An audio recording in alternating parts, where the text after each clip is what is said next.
Spring 2016, California. A case that captivated the nation.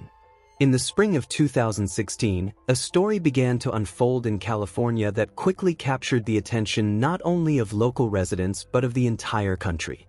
Tiffany Lee, a native of Beijing and heiress to one of the richest real estate investment families in the region, found herself at the center of a sensational criminal investigation following the mysterious disappearance of her ex-boyfriend, 27-year-old Keith Green, the father of her two daughters. He vanished after meeting with her, and not long afterward, his body was found. What at first seemed like a typical family dispute soon revealed a much darker side. The night Keith disappeared. On the evening of April 28, 2016, Keith left the apartment of Angela Dunn, a family friend he had been living with for the past 6 months following his breakup with Tiffany. He didn't take his car keys or wallet, just his phone. He told Angela he was going to meet Tiffany to discuss custody arrangements for their daughters, 4-year-old Vivian and 2-year-old Nia. They were supposed to meet in the parking lot across from the Pancake House restaurant, which was already closed for the night. Keith left around 9 p.m., wearing dark sweatpants, a t-shirt, and sneakers. He never returned and was never heard from again. The next day, he was reported missing. A gruesome discovery. Nearly 2 weeks later, on May 11th, sheriff's deputies in Sonoma County, north of San Francisco, discovered a man's body in a field off Highway 101 near the town of Geyserville. The location was roughly a 2-hour drive from where Keith had last been seen. He was identified through dental records. When his body was found, he was wearing only socks, and his front teeth had been knocked out. The autopsy revealed the cause of death, a single gunshot to the neck. Keith's cell phone had been found earlier, on April 29th, abandoned on a trail in San Francisco's Golden Gate Park. The spotlight turns to Tiffany. Investigators turned to Tiffany Lee, Keith's former partner. She admitted to meeting with him the night he disappeared. According to her, they spoke for about an hour in the parking lot, after which she left alone, leaving Keith there. Tiffany claimed she didn't immediately believe he was missing. She thought he might have staged his disappearance to manipulate custody discussions or financial negotiations. Tensions between Tiffany and Keith had been rising for months. They frequently argued over money and parenting time. A life of wealth versus a life of struggle. Keith and Tiffany had met in 2009 and soon moved in together in a $7 million mansion purchased for Tiffany by her mother. Despite a passionate start, the couple proved mismatched. Tiffany had been raised in Silicon Valley, attended elite schools, and was being groomed for a career in the family business. She earned an MBA from the University of San Francisco and was making about $100,000 a year managing family assets. Her mother, Li Hong, had made her fortune in the 1980s in Beijing, partnering with military construction companies. By 2016, the family owned a vast real estate portfolio, including multiple high-rises in Beijing and properties throughout the San Francisco Bay Area. Tiffany estimated their family fortune to be between $50 and $100 million, though outside experts believed the figure could be much higher. Keith Green, in contrast, came from a working-class neighborhood not far from Silicon Valley. His parents separated when he was young, and he was raised by his mother, Colleen. A star athlete in high school and socially gifted, Keith's life took a downturn after he dropped out of college. He went through periods of unemployment, relying on odd jobs. Things changed after he met Tiffany. Thanks to her family's support, he got the opportunity to pursue higher education. Tiffany's mother paid for his tuition at Le Cordon Bleu, a prestigious culinary school in San Francisco, where annual fees ran around $4,000. He was set to graduate in September. The couple had 2 daughters in 2012 and 2014. During that time, they lived in an affluent neighborhood in Hillsborough, in a luxurious home with maids, nannies, and gardeners. They had access to multiple sports cars and SUVs. For over 6 years, their life appeared idyllic. Cracks beneath the surface. On May 3rd, just days after Keith went missing, Tiffany emailed Hillsborough police, expressing concern. Although she initially believed Keith might be pulling a stunt to pressure her financially, she later admitted the situation might be far more serious. That same day, she also messaged Keith's mother, Colleen, expressing her worry and trying to show that she was just as distressed. The next day, after her email reached investigators, Tiffany was invited for an interview at the police station. By that point, her relationship with Keith had deteriorated. They had broken up 6 months earlier after Keith discovered she had been seeing a mutual acquaintance, Kaveh Bayat. Rumors suggested he may also have been Keith's drug supplier. After their relationship was exposed, Tiffany moved Kaveh into the mansion, forcing Keith to move out. Tensions escalated rapidly. The situation worsened when Tiffany and Kaveh flaunted their new relationship, gifting him a Ferrari and presenting him as the girl's new father figure. Financial and emotional strain. Meanwhile, the conflict with Keith continued. He was financially dependent on Tiffany during his studies. In desperation, he considered moving to Ohio, where his grandmother owned rental property. But the thought of leaving his daughters devastated him. In messages to Tiffany, he admitted struggling to make ends meet and asked for steady financial support. He proposed a plan to build a life similar to hers, asking for a new BMW, $20,000 for furniture, and $4,000 a month. In response, Tiffany allegedly offered $44,000, $20,000 upfront, and a Range Rover. But both she and Kaveh appeared unhappy with the negotiations. In one message exchange weeks before Keith's disappearance, investigators uncovered what might have been the first step toward a deadly plan. Kaveh wrote that Keith was trying to extort more money again, calling him a manipulator. Tiffany responded with a single word: "Okay." At that time, all three were charged with the crime and were preparing for trial, which had been scheduled for January 16th. Meanwhile, new information began to emerge that cast doubt on the credibility of Olivier Adela's testimony. The defense began building its strategy, and one of the first steps was a review. Polygraph results showed that Olivier Adela had lied. When asked about the shooting of Keith Green, his reactions indicated signs of deception. Investigators concluded that the evidence gathered against Adela was more substantial than that against Tiffany Lee. In their view, the theory of a failed kidnapping attempt seemed more plausible than that of a premeditated crime. Tiffany's lawyers insisted that all the evidence pointed to Keith being the victim of a botched abduction. They suggested that Adela may have acted alone or with accomplices. Supporting this version, the defense pointed to a box found in Adela's apartment containing over $30,000 in cash, along with an expensive watch that had previously belonged to Keith. Additionally, it was claimed that Adela and his possible accomplices had tried to acquire a weapon, which may have ultimately been used during the kidnapping, leading to tragedy. Despite the defense's arguments, in February 2018, prosecutors struck a deal with Olivier Adela. The charges against him were dropped in exchange for truthful testimony against Tiffany and Kaveh. 2.5 years passed, but the start of jury selection was repeatedly delayed.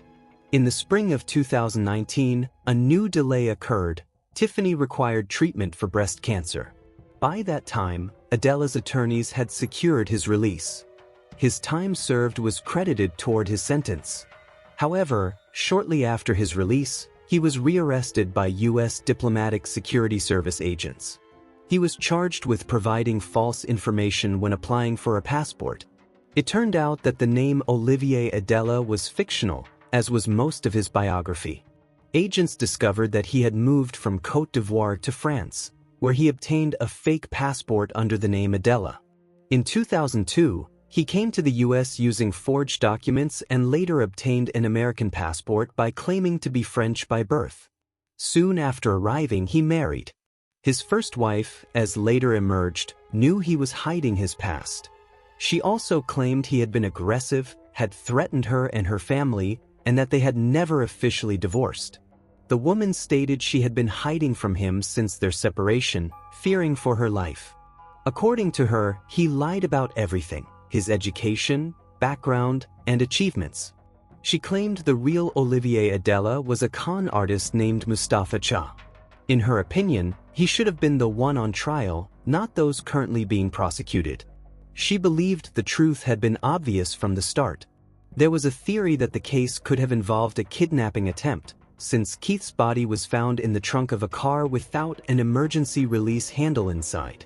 Investigators noticed this immediately. However, everything changed when Adela began giving confessions, which later turned out to be questionable. For providing false information during his passport application, Adela, or Mustafa Cha, was sentenced to an additional 6 months in prison. But that wasn't the end of the surprises. While preparing for Tiffany and Kave's trial, Adela found himself at the center of new scandals. The first involved witness tampering. While he was in custody, it emerged that another inmate claimed Adela had offered him money to give false testimony, supposedly to say that Adela had confessed to the crime and that his wife was involved. Investigators looked into it but found no evidence and took no further action. Nonetheless, they didn't believe Adela had fabricated the story, since violating the terms of his plea deal would have nullified it. The second incident of interfering with the court process was more serious.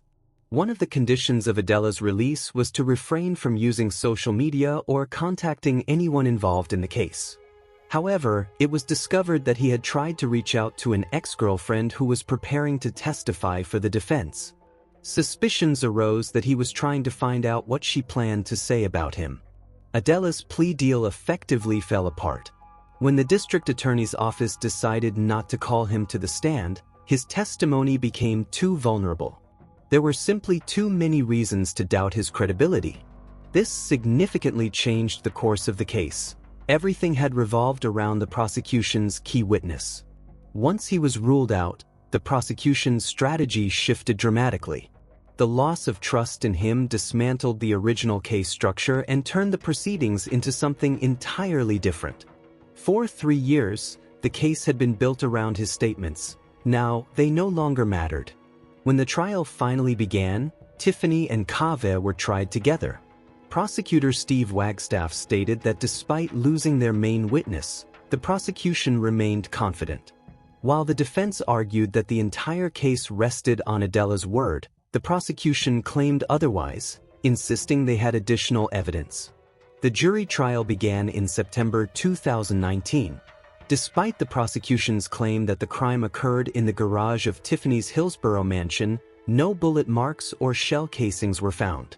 Experts brought in by the defense described the gunpowder residue found on a golf bag as minimal. They confirmed that the amount of residue was inconsistent with an actual gunshot. Adela claimed that Keith was already dead from a gunshot wound and bleeding in the Mercedes when Tiffany arrived.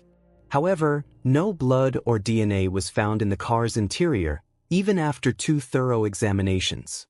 The only thing discovered was a small drop of blood on the vehicle's exterior side step. In court, the defense argued that Keith had been around the car multiple times before, and the blood could have an innocent explanation. Cell tower data indicating Tiffany and Keith were together could be challenged by surveillance footage showing Adela's vehicle following too closely behind to rule out that Keith had been in the Chrysler. Keith's phone connecting to Tiffany's home Wi-Fi didn't prove his presence there. It was entirely possible the car simply drove past, and the phone picked up the signal. Some circumstantial evidence took on greater importance. For instance, the theory that Keith was placed alive in the Chrysler's trunk and transported to Hillsborough gained traction. A friend of Tiffany's confirmed they had dinner at Cheesecake Factory around 6 p.m. the night Keith disappeared. Later, around 10 p.m., Tiffany called again, saying she had met with Keith. According to her, he had tried to kiss her, said Kave wasn't the right choice, and wanted to reconcile. After the conversation, she allegedly left him near a pancake house. This was the same story she later told the police. The case against Kave largely relied on Adela's version of events. However, the murder weapon that a security guard claimed Kave had purchased was never found. The phones used to coordinate the act were also never recovered. The prosecution pointed to a pair of shoes that they said Keith wore that evening, which were later found on a shelf in Kave's personal room in Hillsborough. But even this wasn't decisive. When the jury returned with their verdict, a decision was made regarding only one of the two defendants. Tiffany Lee, then 31, swiftly exited the courtroom in Redwood City. Her departure was captured by cameras. Tiffany Lee was found not guilty of the crime against the father of her children. Her family had posted a $35 million bail, allowing her to avoid jail time during the trial.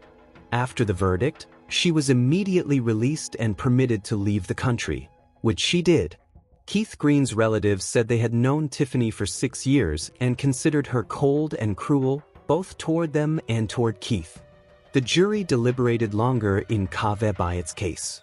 Ultimately, they could not reach a unanimous decision, and the judge declared a mistrial. 5 weeks later, prosecutors announced they would not seek a retrial. In their view, with the same amount of evidence, another attempt to convict would be futile. After 3 years in custody, Kaveh was also released. Prosecutors maintained that the evidence was sufficient to prove Tiffany and Kaveh's involvement in Keith's death. But the jury thought otherwise. This marked the end of the case. No one was ever held accountable for what happened. Keith's loved ones said they could only hope that justice would prevail on its own, and that those involved would have to live with it for the rest of their lives. When Olivier Adela, also known as Mustafa Cha, was released, he told the media he wanted to go to Las Vegas to participate in an MMA fight. According to him, the event could earn him up to $250,000. However, his request was denied because the trip would violate the terms of his release.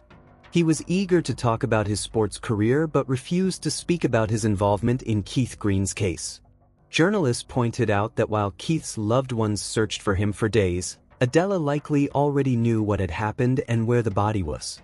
He refused to answer direct questions, citing the impossibility of discussing the matter. Keith's mother, Colleen, on behalf of herself and her granddaughters, filed a civil lawsuit against Tiffany Lee. A settlement was reached in early 2023. Tiffany, who by then had moved to China with her daughters, claimed she had been unfairly judged due to xenophobia, anti-Chinese sentiment, and rumors spread about her. She insisted that the settlement terms remain confidential. However, a year later, a judge ruled that the public had a right to know the details. Under the agreement, Tiffany agreed to pay Colleen $100,000 and $5 million each to her daughters. Colleen later said she was glad. The money would allow the girls, once grown, to have personal resources and independence from their mother. It would also give them a chance to reconnect with their father's family in the future. The money given to the daughters essentially belonged to them anyway, as they were Tiffany's sole heirs. For the Lee family, this did not represent a direct loss. Tiffany simply wanted to leave the past behind, rebuild her life, and raise her daughters with a clean slate.